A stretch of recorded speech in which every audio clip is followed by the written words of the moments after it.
जनसुराज के संरक्षक प्रशांत किशोर इन दिनों बिहार की राजनीति में पूरी तरह से एक्टिव हो गए हैं।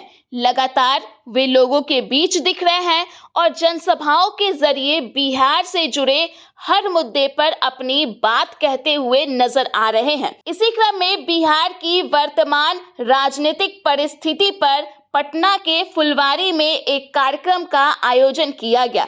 इस कार्यक्रम के मुख्य अतिथि जनसुराज के संयोजक प्रशांत किशोर थे। इसके अलावा इस दौरान प्रशांत किशोर के कई समर्थक भी मौजूद रहे।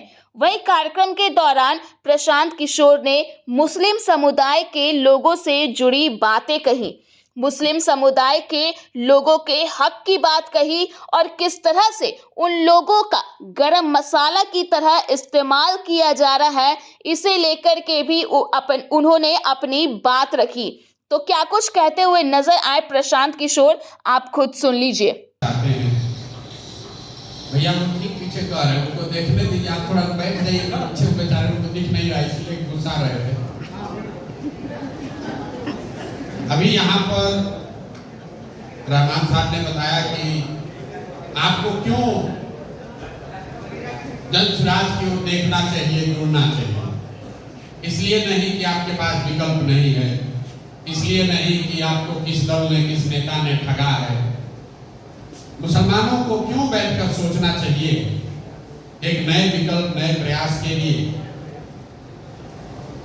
क्योंकि आपको अल्लाह का ये आदेश है कि और कुछ करो या मत करो, अपने बच्चों के साथ इंसाफ करो। ये जनसुराज नहीं कह रहा, ये तो आपके हदीस में ये बात कही गई, अपने बच्चों के साथ इंसाफ करो। प्रशांत किशोर की बात मत सुनो, अल्लाह की बात तो सुननी पड़ेगी। कभी बैठकर सोचा कि आपने अपने बच्चों के साथ कितना इंसाफ किया है। जिस मुसलमान कौम में 5 बार आप नमाज पढ़ते हैं, अभी भाई साहब ने कुरान की आयत पढ़ी, इकरा शब्द का इस्तेमाल किया, और आप देश के सबसे अनपढ़ कौम है। जहां पैगंबर साहब को कहा गया पढ़ो, पैगंबर साहब ने आपको बताया कुछ करो मत करो, पढ़ो, वो कौम देश की सबसे अनपढ़ कौम है। इसलिए आपको सोचने और बैठने और मशवरे की जरूरत है। इसलिए नहीं कि कोई जनसुराज आया है, तो दल तो रोज आते ही रहते हैं। कोई आएगा, कोई आपके हक की बात करेगा, कोई आपके विरोध में बात करेगा। आपके लिए बड़ी चिंता का कारण है, क्योंकि आपको पैगंबर साहब ने कहा इल्म हासिल करने के लिए अगर जरूरत पड़े तो चाइना भी जाओ, माँ की गोद से कब्र तक इल्म हासिल करो।